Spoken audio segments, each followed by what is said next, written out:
हनुमान जी की ऐसी चौपाइयों के बारे में बताने जा रहा हूँ जिन चौपाइयों का जप करने से स्वयं हनुमान जी की कृपा आपको प्राप्त होती है। इन चौपाइयों को हनुमान जी के मंदिर में या अपने घर पर जहाँ आप हनुमान जी का दीपक लगाते हैं वहाँ पर हनुमान जी के सामने बोलने से हनुमान जी के रोंगटे खड़े हो जाते हैं।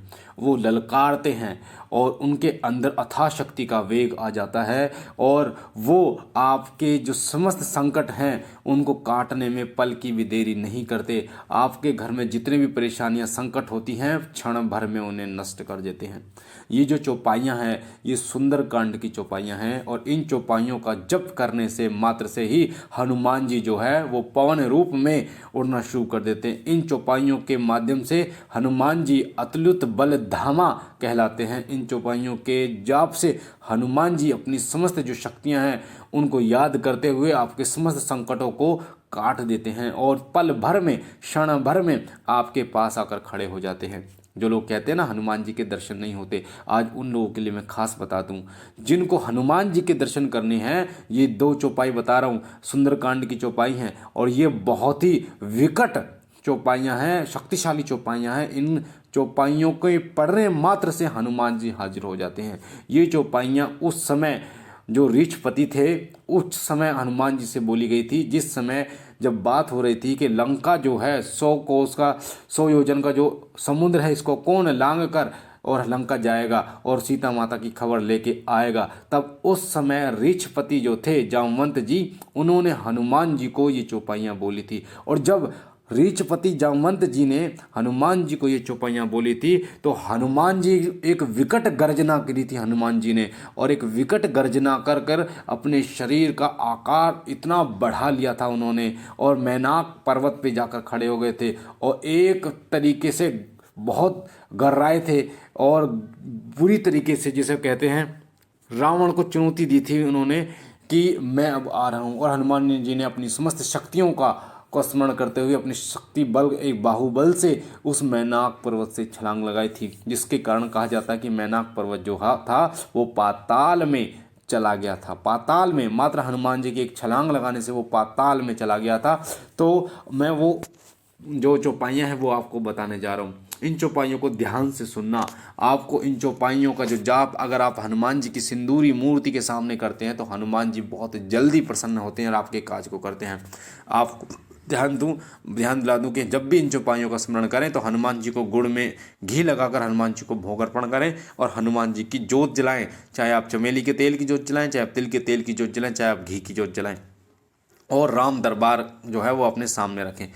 चौपाइयाँ क्या हैं? चौपाइयाँ हैं कही रीछपति सुनो हनुमाना, का चुप सादी रहो बलवाना, पवन तनय बल पवन समाना, बुद्धि विवेक विज्ञान निधाना, कवन सो काज कठिन जग माही, जो नहीं होत तात तुम पाही, राम काज लगी तब अवतारा, सुनहि भयो पर्वत पाताला।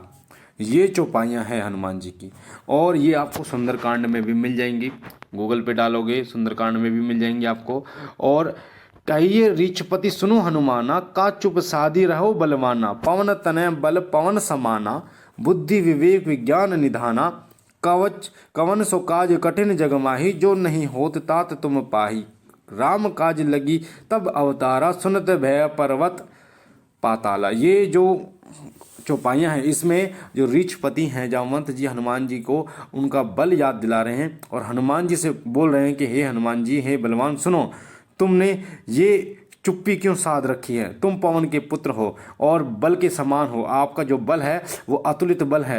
तुम बुद्धि और विवेक के और विज्ञान के निधान हो। तुम शक्तिशाली हो और सदैव राम काज करने को आतुर रहते हो। और जामवंत जी कहते हैं कि संसार में कोई भी ऐसा काम नहीं है, कार्य नहीं है जो तुम नहीं कर सकते। तुमने ना सिर्फ भगवान श्री राम का काज किया, तुमने समस्त असुरों का संहार भी करना है और तुम्हारा जन्म भगवान श्री राम के काज करने को हुआ है। और यह सुनते ही हनुमान जी जो है अत्यंत विशालकाय अपने शरीर को बना लेते हैं और एक गर्जना, बहुत ही बड़ी गर्जना करते हैं और मीनार पर्वत पे चढ़कर एक छलांग लगाते हैं और 100 योजन के समुद्र को लांग जाते हैं। तो इन चौपाइयों का पाठ कीजिए। ये चौपाइयाँ बहुत शक्तिशाली चौपाइयाँ हैं। मैं आपको बता दूं जो गोस्वामी तुलसीदास जी इस कलयुग में जिन्होंने भगवान श्री राम के दर्शन किए, भगवान लक्ष्मण जी के दर्शन किए, भगवान हनुमान जी के दर्शन किए, वो अपने आप में एक दिव्य पुरुष थे और आज भी वो उनके नाम मात्र से हनुमान जी प्रसन्न हो जाते हैं।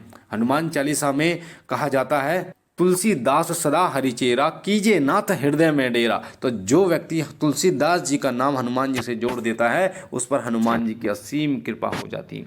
इसलिए आप हनुमान जी की कृपा के माध्यम से तुलसीदास जी द्वारा रचित रामचरितमानस, सुंदरकांड जो उन्होंने अपने कृपा, हनुमान जी ने अपनी कृपा के कारण उनसे लिखवाई थी, क्योंकि तुलसीदास जी ने एक समय पर हनुमान जी से प्रार्थना की थी कि प्रभु मुझे वो दृश्य दिखाइए ताकि मैं लिख सकूं एक एक चीज़, जिसे आपने किस प्रकार माता जानकी की खबर ली, किस प्रकार भगवान श्री राम ने रावण का वध किया। तो गोस्वामी तुलसीदास जी द्वारा रचित जो रामायण है वो गोस्वामी तुलसीदास जी ने एक दृश्य को अपने आंखों से देखा है हनुमान जी की कृपा के माध्यम से। इसलिए जो उन्होंने लिखा है उनमें एक एक शब्द में यथाशक्ति विद्यमान है हनुमान जी की कृपा से।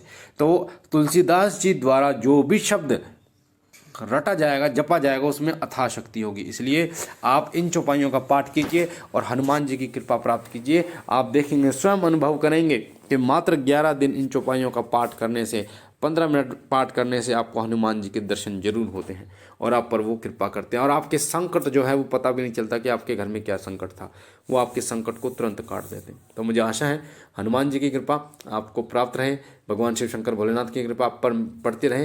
ये जानकारी आपको अच्छी लगी होगी। बाबा भोलेनाथ आप पर कृपा करें। और पहली बार चैनल पे हैं तो शिव कृपा परिवार के चैनल को सब्सक्राइब कीजिए, लाइक कीजिए, शेयर कीजिए और लोगों तक पहुँचाइए ताकि और लोग भी इस जानकारी को प्राप्त कर सकें। बाबा भोलेनाथ आप पर सदैव अपनी रंग